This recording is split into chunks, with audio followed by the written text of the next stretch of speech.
Halo, selamat pagi. Kembali lagi Anda mendengarkan Ruang Publik KBR bersama saya Rizal Wijaya.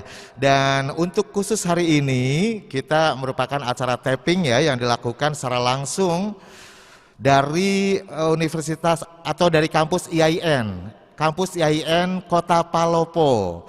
Senang sekali saya berada di Sulawesi Selatan pada hari ini dan acara ini merupakan persembahan dari Palang Merah Indonesia didukung oleh USAID dan juga IFRC tentunya. Tema kita hari ini adalah bagaimana peran remaja dan relawan untuk ikut mendorong kelengkapan vaksinasi COVID-19. Baik, sebelumnya saya akan menyapa terlebih dahulu kepada semua audiens saya yang hari ini sudah hadir menyempatkan waktunya, dari teman-teman mahasiswa, teman-teman relawan PMI dan juga teman-teman PMR. Selamat pagi semuanya, salam sehat. Coba teriakannya, semangatnya mana? Tepuk tangannya mana?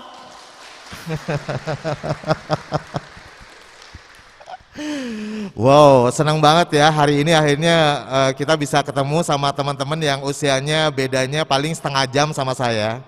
Jadi saya mungkin lebih cocok manggilnya Besti gitu kali ya. Ya nggak Besti? Yes. Baik, dan selain teman-teman mahasiswa, teman-teman media, teman-teman relawan dan juga teman-teman PMR, saya juga tidak sendirian kan. Yang ada di hadapan kita semuanya. Jauh-jauh datang dari Jakarta ya. Yaitu Mbak Monica Latui Hamalo selaku koordinator Portfolio Global Health Security dari USAID Indonesia. Selamat pagi Mbak Monica. Selamat pagi Mas Rizal. Sehat? Sehat. Alhamdulillah. Tepuk tangannya dong. Baik, kalau berbicara tema kita hari ini memang diakui atau tidak bahwa remaja itu merupakan agen perubahan ya. Dan kalau ngomongin pandemi juga, tidak mungkin dong pemerintah itu bekerja sendiri untuk mengatasi pandemi dan juga dampaknya, tapi juga turut serta remaja menunjukkan eksistensinya. Saatnya aktualisasi diri untuk mendukung program pemerintah terkait vaksinasi COVID-19, khususnya adalah vaksin dosis 3 atau booster. Saya sebelumnya mau nanya dulu nih, yang di sini yang belum vaksin 1, 2 ada? Coba angkat tangannya. Saya membutuhkan kejujuran kalian. Ada? Semua sudah vaksin ya, vaksin primer ya? Vaksin dosis 3 atau vaksin booster? Ada yang belum? Oke, baiklah. Agak-agak shock ya saya. Baiklah. Ya, habis ini siap untuk vaksin booster ya? Siap dong. Saya penasaran, yang belum pada vaksin booster ini kenapa? Nanti saya coba tanya-tanya deh. Karena kemarin nih saya perjalanan dari bandara ke tempat hotel saya ya, menginap. Itu kebetulan saya ada driver disepirin sama salah satu warga Toraja kebetulan. Dan saya tanya, "Bapak sudah vaksin booster?" "Belum." "Alasannya kenapa, Pak?" "Karena takut efeknya, efek sampingnya, demam lah, ini itu." Nah, ini banyak sekali informasi yang beredar di masyarakat. Tapi saya yakin nih, buat teman-teman remaja, terutama PMR ya, teman-teman anak-anak muda nih, semuanya pasti bisa menjelaskan kepada semua masyarakat sekitar informasi yang benar yang seperti apa. Tidak mudah termakan hoaks. Setuju? Setuju. Baik, langsung saja deh. Yang pertama saya akan ke Bapak Taufik terlebih dahulu ya, dari Dinas Kesehatan Kota Palopo. Pak Taufik, mungkin sebelumnya boleh diberikan gambaran bagaimana sebenarnya kondisi pandemi COVID-19 di Kota Palopo secara umum? Ya, baik Mas Rizal. Jadi perlu saya sampaikan kepada teman-teman yang hadir di kesempatan ini bahwa kita di Palopo sebagai informasi gambaran pandemi COVID-19 itu lama lama zero. Nah, akhir-akhir ini ada mulai muncul ya data yang terbaru kita punya bahwa di Palopo ini kasus aktif hari ini masih ada dua di rumah sakit Saweri Gading Kota Palopo, itu kita isolasi. Jadi ini menandakan bahwa pandemi COVID-19 ini belum berakhir ya, mesti kita terus waspada, meningkatkan kewaspadaan, terutama upaya pemerintah terkait dengan pelaksanaan vaksin. Ini harus terus-menerus kita tingkatkan. Ya, saya kira begitu, Pak. Baik. Nah, perlu ditegaskan kembali kepada semuanya, terutama kepada masyarakat ya di seluruh Indonesia, bukan hanya untuk masyarakat Kota Palopo saja barangkali ya, bahwa pandemi memang masih belum berakhir dan WHO sendiri juga belum mengumumkan bahwa pandemi belum berakhir ya. Memang mungkin agak terkendali. Buktinya jumlah konfirmasi positif hari ini dua orang positif COVID-19 di Kota Palopo, dan menandakan bahwa ini sudah terkendali ya Pak ya. Baik, tapi bukan berarti terus kita abai. Makanya salah satunya kenapa kita harus selalu memakai masker seperti yang kita gunakan pada hari ini di ruangan ini. Saya juga menggunakan masker siarannya meskipun agak-agak ngap ya. Tapi demi menjaga kesehatan tubuh kita dari pandemi COVID-19. Kemudian kita juga menjaga jarak. Kemudian kita juga rajin mencuci tangan dengan sabun. Setuju nggak teman-teman? Setuju ya. Oke, baik. Jadi kalau terkait dengan gambaran bagaimana kondisi pandemi COVID-19, sekali lagi bahwa dari Dinkes Bapak Taufik sendiri mengatakan bahwa di Palopo sendiri COVID-19 itu masih ada, pandemi masih ada ya. Oke. Kalau ke Bapak Ayah Bahtiar, Ayah Haidir kok Bahtiar, Ayah Haidir. Nah, dari PMI sendiri, ini PMI kan bersentuhan langsung dengan masyarakat ya. Mungkin bisa ditekankan lagi nih bahwa pandemi belum berakhir, makanya jangan abai, tetap prokes. Seperti apa nih? Ya, terima kasih. Assalamualaikum warahmatullahi wabarakatuh. Waalaikumsalam warahmatullahi wabarakatuh. Jadi PMI Kota Palopo tetap komitmen dengan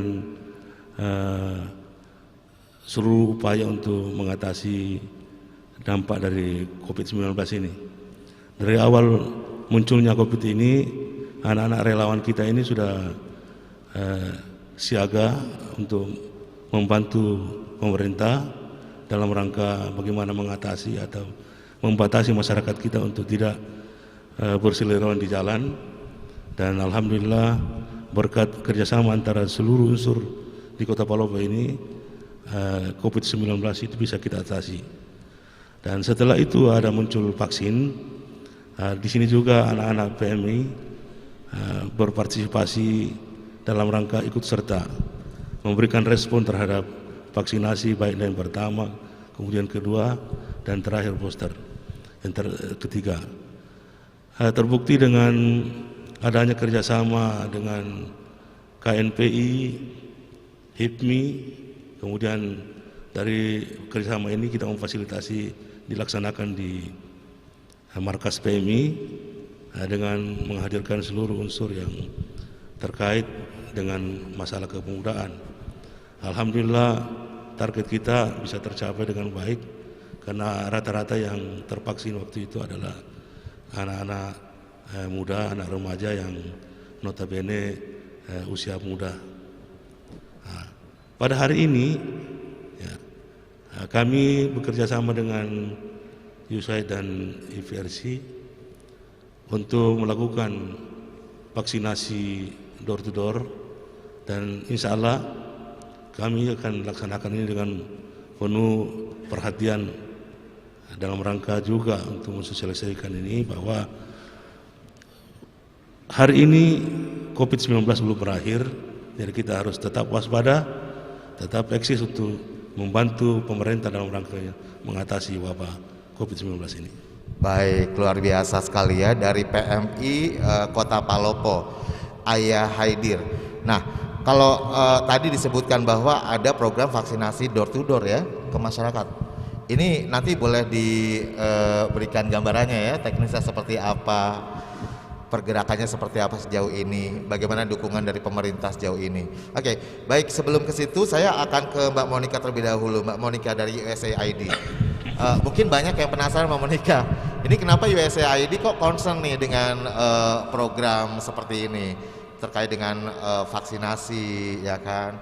Kemudian mungkin solusi upaya bersama menanggulangi dampak dari COVID-19 dan sebagainya. Ini mengapa concern dengan hal ini? Ya, makasih Mas Rizal. Jadi pemerintah Amerika Serikat itu sudah bekerja bersama pemerintah Indonesia, berkolaborasi sudah lebih dari 70 tahun di dalam membangun, mendukung upaya pemerintah membangun infrastruktur, sektor ekonomi, termasuk di dalamnya sistem kesehatan. Di dalam kolaborasi ini, secara khusus di sektor kesehatan, kolaborasi ini seperti yang tadi saya sampaikan sudah berlangsung cukup lama, senilai lebih dari 1 miliar dolar Amerika sampai dengan saat ini. Itu mencakup diantaranya ada kesehatan ibu anak, pencegahan penanggulangan tuberkulosis, HIV, sistem penguatan sistem kesehatan, dan secara khusus untuk penanganan COVID-19 sejak Maret 2020, sejak awal adanya kasus di Indonesia, pemerintah Amerika Serikat melalui Badan Pembangunan Internasional Amerika Serikat atau USAID itu bersama-sama mendukung, berkolaborasi untuk merespon terhadap dampak dari COVID-19, termasuk saat ini adalah dukungan terhadap vaksinasi sehingga bisa meningkatkan kekebalan dan kita bisa melindungi masyarakat Indonesia dari penyakit menular ini. Oke, baik. Itulah mengapa USAID akhirnya ikut hadir juga ya. Ternyata sudah lama ya membangun sinergi ini dengan pemerintah, dengan PMI termasuk, seperti acara pada pagi hari ini ya. Luar biasa, dan tentunya support ini, dukungan ini sangat berpengaruh positif terhadap khususnya isu pandemi ini ya. Baik, nah ini kan berbagai lintas sektor, Pak Taufik, ini dukungannya luar biasa ya kepada pemerintah. Nah, kalau ngomongin soal dukungan itu yang banyak banget, termasuk dari pemerintah, dari swasta, dari stakeholder lain. Nah kan ini remaja juga perlu untuk didorong, ya kan, peran sertanya. Seperti apa sebenarnya harapannya dari pemerintah sendiri, dari Dinkes nih, terhadap partisipasi masyarakat, terutama para remaja ini? Jadi dari berbagai mitra ya atau yang diajak pemerintah kerjasama itu saya kira banyak yang selama ini konsen bersama dengan pemerintah dalam upaya pencegahan dan penanggulangan COVID-19. Di antaranya TNI, Polri, kemudian swasta dan lain seperti yang disampaikan tadi. Nah, adik-adik remaja ini sebenarnya kita sangat butuhkan untuk ikut serta memberikan kontribusi, berpartisipasi, karena ketika anak remaja yang mengajak mungkin orang tuanya, adiknya, keluarganya itu dengan mudah untuk ikut melaksanakan vaksin. Olehnya itu ya tentu melalui tempat ini ke depan saya mengajak ke adik-adik remaja supaya ya ikut aktif dalam bersama-sama dengan pemerintah mensosialisasikan tentang pentingnya pelaksanaan vaksin COVID-19 ini. Oke, jadi teman-teman sudah diajak secara resmi ya oleh Pak Kadinkes Palopo. Siap nggak membantu pemerintah untuk program vaksinasi ini? Suaranya mana dong? Siap. Tepuk tangan untuk kita semua dong. Oke, nanti kita akan lanjutkan. Sementara kita harus break dulu, jeda iklan ya. Kurang lebih 2-3 menit deh. Nanti kita akan kembali setelah jeda iklan ini. Tetap di Ruang Publik KBR bersama saya Rizal Wijaya.